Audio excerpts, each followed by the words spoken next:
Thank you. So we are live everywhere now. And today we are going to be getting into something very, very fun.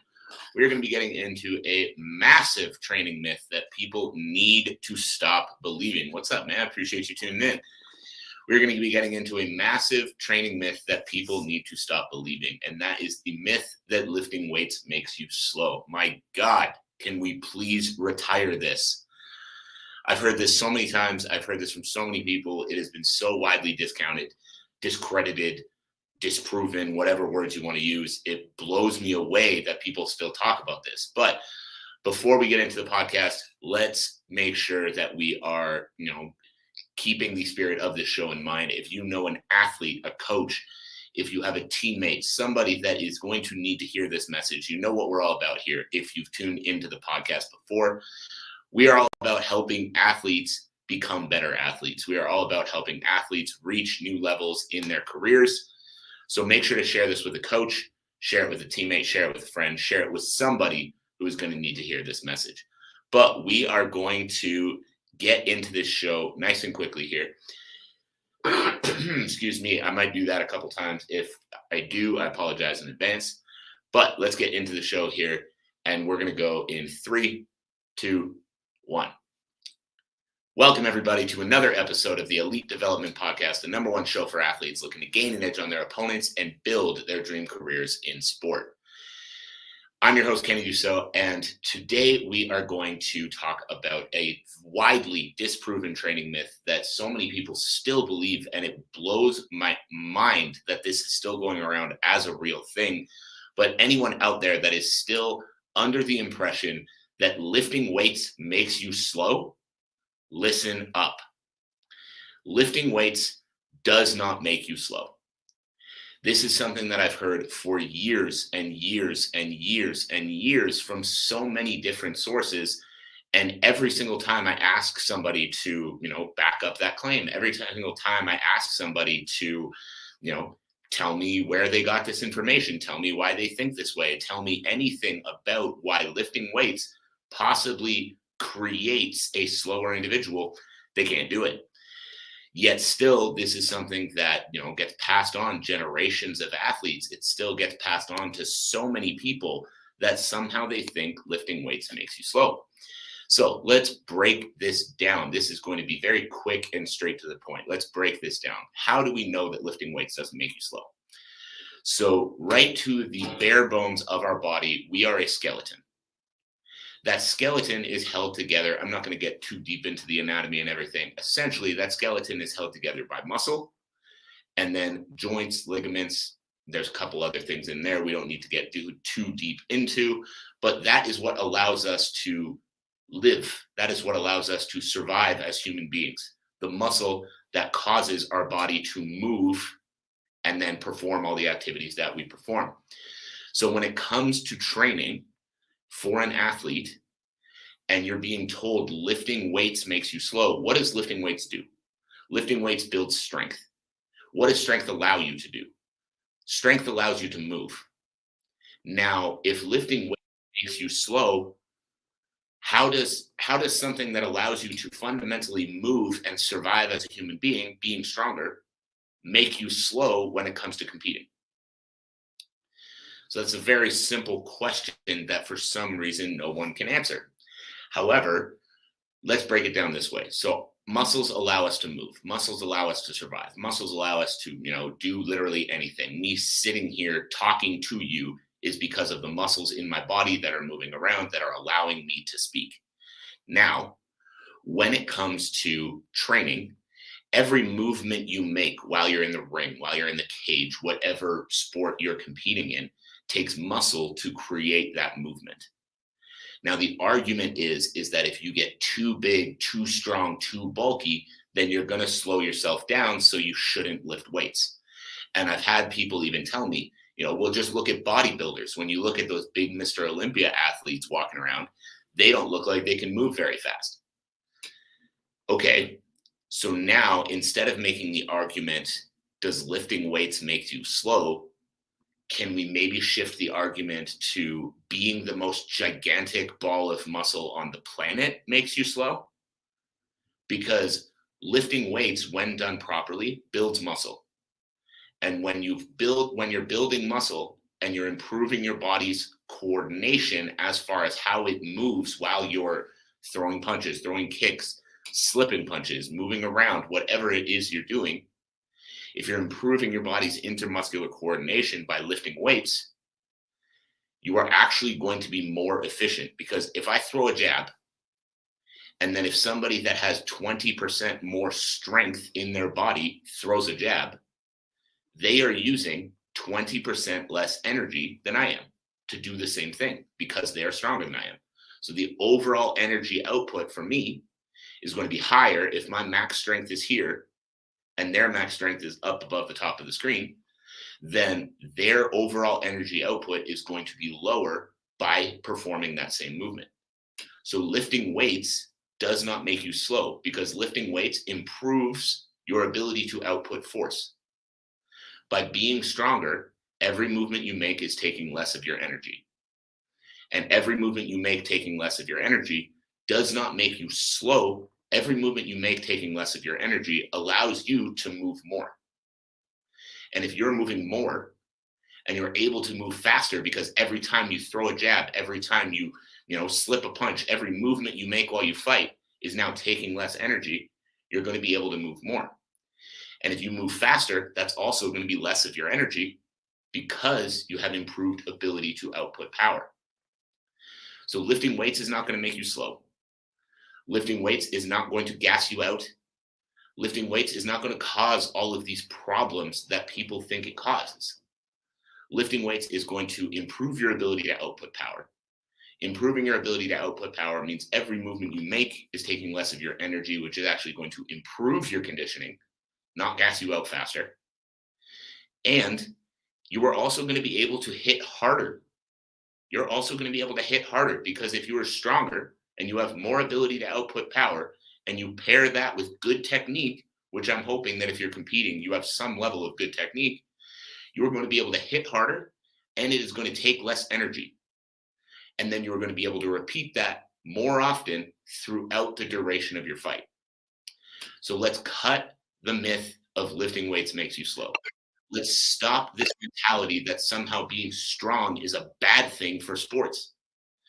If you watch the UFC and you see a guy like Francis Ngannou, I know he's not there anymore, but he's just the perfect example that comes to mind. If you watch the UFC and you see a guy like Francis Ngannou putting people's lights out with one punch easily, time after time after time after time, how are you going to say that guy's moving too slow? How are you going to say that that guy is not an elite level athlete, or that guy shouldn't lift so many weights? Like, watch him. It blows me away how people like that can exist in the world, yet people still think that lifting weights is a bad thing for sport. People like Francis Ngannou, people like, they're every athlete out there. You bring it all the way down to the flyweight division. I've had people use that as an argument as well. They say, look at the 125 pounders. They're all small and fast. You think those 125 pounders aren't lifting weights? Have you looked at Davison Figueiredo? The dude is a tiny ball of muscle. He's terrifying. He's jacked. He's just 5'4", so he doesn't look like he's huge. But that dude is terrifyingly strong and powerful.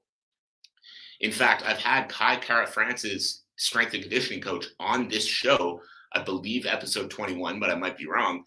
And so I've gotten to know him quite well over the years. And if you scroll through his Instagram page, you'll see videos of Kai Kara-France, a 125-pound fighter, deadlifting 440 pounds for reps. The dude is literally known for his speed. I don't understand how this myth is still out there. I don't understand how people still believe this. I don't understand how coaches are telling their athletes this. If you are truly sitting here thinking that lifting weights makes you slow, get out from under the fucking rock you've been living under and understand that is the dumbest fucking thing I've ever heard in my life. Getting stronger, getting more powerful, getting faster, all comes from the foundation of lifting weights to build strength. Now, the key with all of this is it has to be done properly. If your goal every time you step into the gym is to burn your legs out to failure, if your goal every time you step into the gym is to lift until you drop, yeah, it's going to fucking hurt and you're not going to do very well. But that's not lifting weights. That's lifting weights like an idiot. So lifting weights does not make you slow. Training like a dumbass makes you slow. Lifting weights does not make you slow. Not knowing what the fuck you're doing makes you slow. Lifting weights does not make you slow. Being slow makes you fucking slow. If you learn to lift weights properly, if you learn to improve the way your body moves, if you learn to actually progressively overload, start with light weights, learn how to lift them, and then improve those numbers over time, you are going to get faster. You are going to get stronger. You are going to get more explosive. Your conditioning is going to get better. I guarantee it. Why? Because this is based off of how the human body works, not based off of some guy at the gym told me one time. You've got to understand where you're getting your information. You've got to understand that sometimes, and this is not a shot at any one coach, this is not a shot at any one coach, but you've got to understand that random guy at the gym is not a scientific source. Random guy at the gym is not a trusted resource that you need to follow every move. You've got to understand where your information is coming from. You've got to understand who is actually saying these things to you. And you've got to be open-minded enough to go looking further than that one person's opinion. And I see a comment coming in saying that's a lot of put downs and I'd hate to be a beginner around you. And I understand that I'm coming across harsh right now. And for anybody that's feeling like I'm coming across harsh right now, understand that I'm saying this because I want you to get out of your own head. And I want you to stop just taking one opinion and deciding that's fact forever and actually be open-minded enough to go look further. I want you to actually be open-minded enough to go deeper, to go understand the information that you are actually coming across. Because right now, on your own, you do not know everything. And I'm saying this as someone else who does not know everything. I'm always learning too. I'm always coming across new information. I look at programs I put together for my athletes 2 years ago and I laugh. But the key to actually being able to be successful in this and in anything else is making sure that you are constantly looking for new levels, making sure you are constantly developing, making sure you are always doing anything and everything you can to reach the next level. Because if you take that one opinion and you say, this guy said lifting weights makes you slow, so I'm not going to do it anymore, you're going to lose. And that's not what I want for you. So now, what does lifting weights? We've touched a lot on what lifting weights actually does, but let's get into it a little bit more. One other major component that lifting weights is going to give you is injury resilience. Something I see so often is athletes that neglect their strength training getting hurt while they train.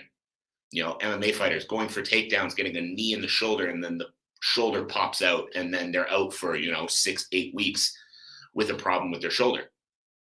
I see so many athletes that are dealing with injuries and things like this that are preventable because if you take impact to any portion of your body, if that portion of your body is stronger, guess what? It takes more impact before a problem happens.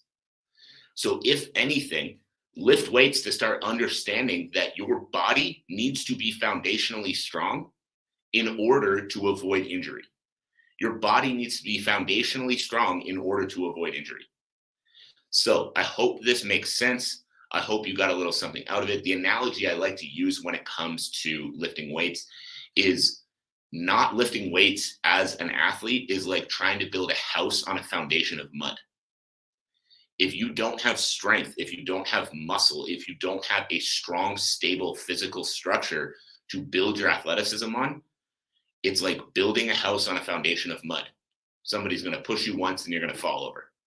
So you can have all the skills in the world, but the guy who has 90% of those skills and is big and strong and powerful and fast is going to mess you up every single time. I guarantee it. So I hope you got something out of that. I hope that woke you up a little bit. I know that I came across a little bit harshly in this one, and that was intentional. My goal here is to wake you up. My goal here is to make you think. My goal here is to make you understand that the goal of training is to succeed as an athlete. The goal of training is to actually be successful when you step into the sport. And if you're taking that advice from that guy at the gym who has no idea why he even doesn't like lifting weights, then you're not going to be successful. You're not going to see success long term. But if you're open-minded, if you're understanding where your information is coming from, and you're doing everything you can to level it up, that is where success is going to come off. So thank you all for listening. Thank you all for tuning in. I appreciate you. As always, if you got value from this podcast, my one ask of you is to share it with a friend, share it with a teammate, share it with a coach, share it with someone who's going to need to hear this message. That is it. That is all. I hope you have a great day, and we'll talk to you again soon.